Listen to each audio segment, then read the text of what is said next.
warahmatullahi wabarakatuh. Perkenalkan, nama saya Mutiara Elena dari kelas 8A. Kali ini saya akan menjelaskan tentang bab 10 mengenai meneladani inspirasi dan kontribusi ilmuwan muslim pada masa Bani Abbasiyah untuk kemanusiaan dan peradaban. Lahirnya ilmuwan dan tumbuhnya ilmu pengetahuan.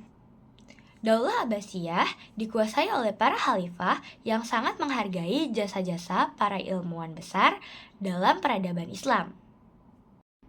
Dalam ajaran Islam, jika seseorang menemukan alat atau apapun yang belum diciptakan oleh siapapun, maka wajib baginya untuk menyebarkan hasil temuannya. Ilmu pengetahuan umum. Suatu peradaban tidak akan mengalami perkembangan yang pesat apabila tidak mampu menyelesaikan pengetahuan yang bermunculan pada zamannya. Adapun ilmu pengetahuan yang berkembang pada masa Daulah Abbasiyah antara lain sebagai berikut. 1. Ilmu kedokteran. Salah satu usaha Daulah Abbasiyah dalam mengembangkan ilmu kedokteran adalah dengan memaksimalkan perguruan di Jundin Saibur yang menjadi penghubung antara tradisi kedokteran Islam dan tradisi kedokteran sebelumnya.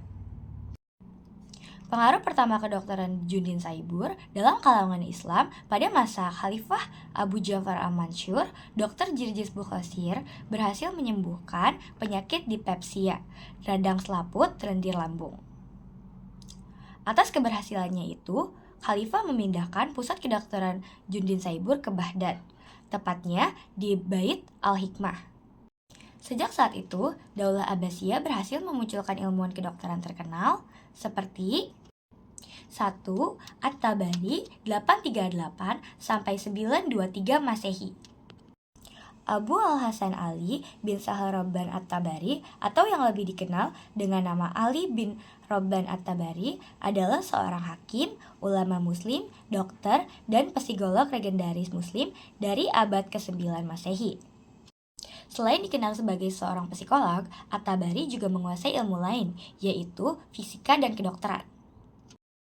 Namanya tetap dikenang berkat karya-karya tulisnya yang sangat berpengaruh. Salah satu karyanya berjudul Firdaus al-Hikmah, yang ditulis dengan 7 jilid, merupakan ensiklopedia kesehatan yang berisi tentang cabang-cabang ilmu kesehatan. 2. Ar-Razi. Nama lengkapnya adalah Abu Bakar Muhammad Ibnu Zakaria Ar-Razi. Di dunia barat, ia cukup dikenal dengan nama Razes. Ia merupakan ilmuwan muslim pertama yang menulis tentang medis. Ar-Razi merupakan saintis pertama yang berhasil mengklasifikasikan berbagai macam zat kimia menjadi 3 bagian, yakni mineral-mineral, tumbuhan-tumbuhan, dan hewan-hewan. Sebagai seorang dokter utama di rumah sakit di Baghdad, Ar-Razi merupakan orang pertama yang membuat penjelasan seputar penyakit cacar. Dalam salah satu karyanya, Ar-Razi memberikan informasi yang amat sangat menarik perhatian para peneliti, yaitu smallpox, yang berarti penyakit cacar. Selama hidupnya, ia dikenal sebagai ilmuwan serbabisa dan dianggap sebagai salah satu ilmuwan terbesar dalam Islam. 3. Al-Majusi. Al-Majusi memiliki nama lengkap, yaitu Ali bin Al-Abbas Al-Majusi. Al-Majusi dikenal sebagai seorang pelopor dalam psikofisiologi dan obat-obatan psikosomatik. Dia menggambarkan bagaimana aspek fisiologis dan psikologis pasien dapat memiliki efek pada satu sama lain, yang ia jabarkan dalam buku lengkap tentang seni medis. 4. Ibnu Sina. Dunia Islam memanggilnya dengan nama Ibnu Sina. Nama aslinya adalah Abu Ali Al-Husain bin Abdullah bin Sina. Beliau merupakan seorang filsuf, ilmuwan, dan juga dokter pada abad ke-10. Selain itu, ia juga dikenal sebagai penulis yang produktif. Dan sebagian besar karyanya adalah tentang pengobatan dan filsafat. Ibnu Sina telah membuat perubahan yang sangat besar dalam ilmu kedokteran. Ibnu Sina juga mencatat dan menggambarkan anatomi tubuh manusia secara lengkap untuk pertama kalinya. Beliau menyimpulkan bahwa setiap bagian tubuh manusia dari ujung rambut hingga ujung kuku kaki saling berhubungan. Ibnu Sina adalah orang yang pertama kali merumuskan bahwa kesehatan fisik dan kesehatan jiwa ada kaitan dan saling mendukung. Lebih khusus lagi, ia mengenalkan dunia kedokteran dengan ilmu yang diberi nama patologi dan farma. Walaupun Ibnu Sina telah lama meninggalkan kita, tetapi ilmu dan karyanya sampai sekarang masih berguna. 2. Ilmu filsafat. Pertama kali munculnya Daulah Abbasiyah yang menggantikan Daulah Umayyah, filsafat hanyalah bentuk diskusi antara kaum muslimin dan kelompok non-muslim mengenai permasalahan agama. Seiring berjalannya waktu, filsafat banyak diminati dan menjadi suatu ilmu pengetahuan. Seseorang yang mendalami ilmu filsafat disebut filsuf. Beberapa ilmuwan pada masa Daulah Abbasiyah yang terkenal dengan ilmu filsafatnya sebagai berikut. 1. Al-Kindi. Nama lengkapnya Abu Yusuf bin Ishaq bin As-Sabah bin Imron bin Asyad bin Qais bin Al-Kindi. Kemampuannya dalam bidang filsafat dan penemuannya dalam bidang kedokteran serta keahliannya sebagai insinyur telah diakui oleh para ilmuwan lain yang hidup pada masanya. Kejeniusan dan kemampuannya dalam berbagai bidang sempat menjadi sumber kebencian orang-orang yang dengki dan lemah jiwanya. Sehingga hampir saja Al-Kindi dipenjara, dicambuk, dan diboikot. Salah satu karya Al-Kindi yang terkenal adalah Kitab Fi Wahdaniyah Allah wa Tuhani Jim Al-Alam yang berisi tentang kesatuan Allah dan terbatasnya dunia. 2. Al-Farabi. Nama lengkap Al-Farabi adalah Abu Nasir Muhammad bin Al-Farah Al-Farabi. Di dunia filsafat, Al-Farabi dikenal dengan sebutan guru kedua setelah Aristoteles yang dikenal sebagai guru pertama. Julukan ini diberikan karena kemampuannya memahami pemikiran Aristoteles. Al-Farabi diakui sebagai filsuf Islam pertama yang berupaya merelevansikan filsaf politik Yunani klasik dengan Islam, serta berusaha membuatnya bisa dimengerti dalam konteks agama.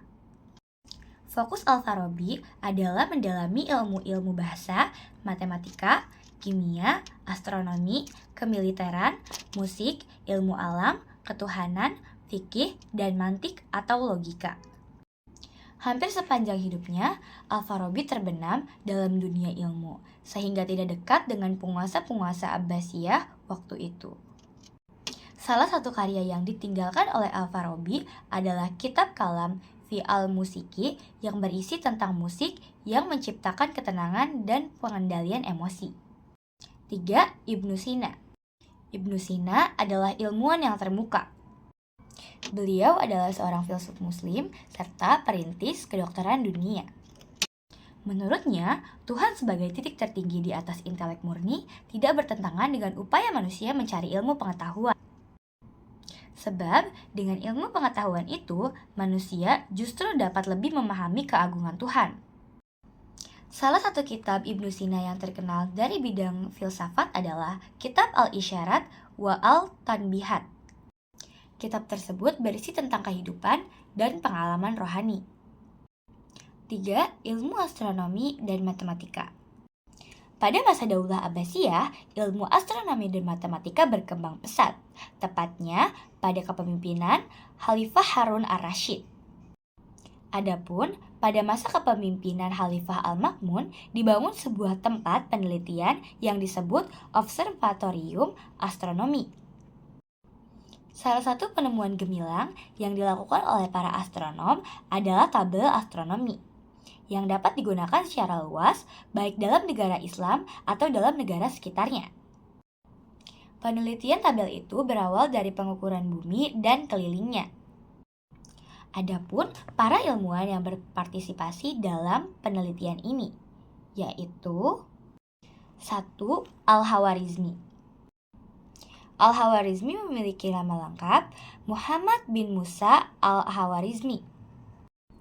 Al-Khawarizmi tercatat sebagai pembuat diagram astronomi.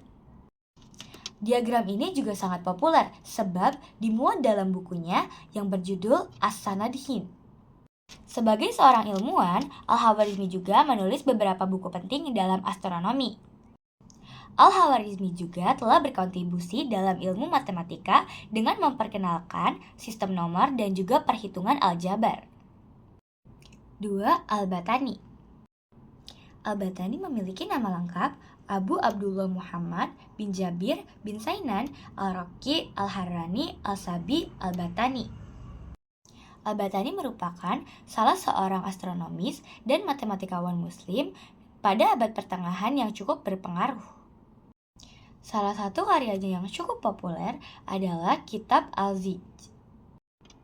Al-Battani adalah penemu teori yang menyatakan dalam setahun ada 365 hari, 5 jam, 46 menit, dan 24 detik.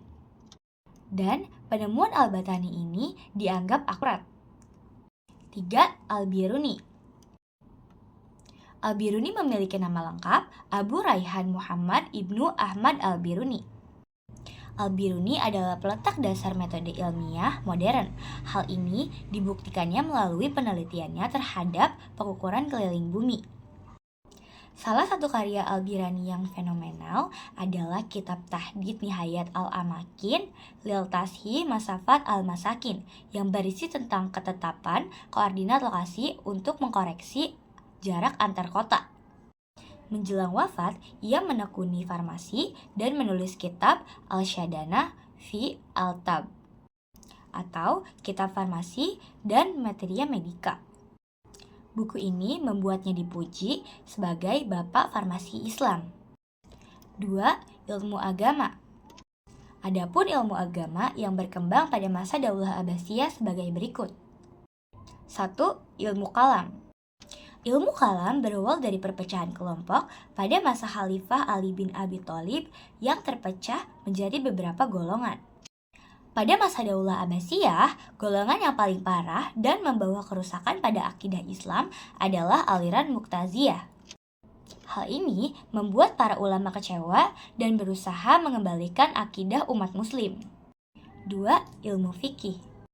Para ulama ilmu fikih pada masa Daulah Abbasiyah memiliki peran yang sangat penting dalam mengajarkan tata cara beribadah yang sesuai dengan tuntunan Nabi Muhammad SAW dan syariat Islam. Adapun ulama-ulama fikih yang dapat kita ketahui sebagai berikut. 1. Abu Hanifah, mazhab Hanafi. 2. Malik ibnu Anas, mazhab Maliki. 3. Muhammad ibnu Idris al-Syafi'i, mazhab Syafi'i. 4. Ahmad ibnu Hanbal, mazhab Hambali. 3. Ilmu akhlak. Beberapa ilmuwan pada masa Daulah Abbasiyah tertarik kepada pembahasan akhlak manusia, yaitu Al-Marwadi, Ibnu Miskawai, dan Al-Ghazali.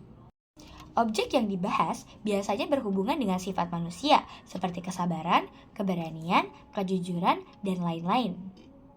4. Ilmu hadis. Pada awalnya, ilmu hadis adalah ilmu yang muncul pada masa Daulah Umayyah, tepatnya di bawah pimpinan Khalifah Umar bin Abdul Aziz. Pada masa Daulah Umayyah, banyak hadis yang sudah dimodifikasi. Akan tetapi, hadis-hadis ini baru mencapai hasil akhir pada masa Daulah Abbasiyah.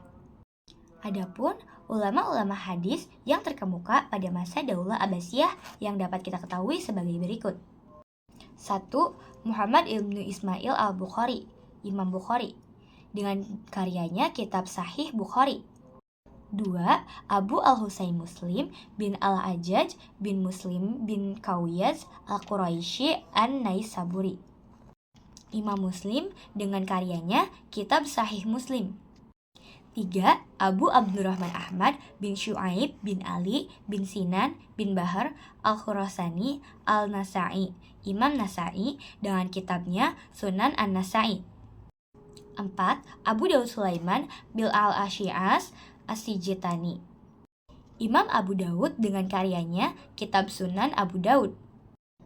5. Abu Isa Muhammad bin Isa bin Sawroh bin Musa bin Ad-Dahak As-Sulami At-Tirmizi, Imam Tirmizi, dengan karyanya Kitab Sunan Tirmizi. 6. Abu Abdullah Muhammad bin Yazid bin Abdullah bin Majah Al-Quwaini, Imam Ibnu Majah, dengan karyanya Kitab Sunan Ibnu Majah. 5. Ilmu tafsir. Perkembangan ilmu tafsir Al-Quran sangatlah dinamis. Ilmu tafsir masih menjadi bagian dari ilmu hadis pada awal berdirinya Daulah Abbasiyah. Adapun metode penafsiran yang digunakan adalah metode tafsir bi al-Mansur dan metode tafsir bi al-Rali. Metode tafsir bi al-Mansur adalah metode penafsiran dengan cara memberikan interpretasi Al-Quran dengan hadis dan penjelasan dari para sahabat besar. Sedangkan metode tafsir bi al-Rali adalah penggunaan akal lebih banyak daripada hadis. 2. Seni dan seniman Daulah Abbasiyah. 2. Seni dan seniman Daulah Abbasiyah. Pada masa Bani Umayyah, hanya mengenal dunia syair sebagai puncak ekspresi seni, dikarenakan Bani Umayyah sangat resisten terhadap pengaruh selain Arab. Berbeda dengan zaman Abbasiyah, terjadi interaksi peradaban budaya dengan bahasa non-Arab, heterogen bahasa, dan bentuk sastra.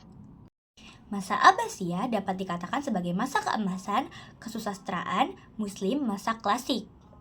1. Perkembangan prosa.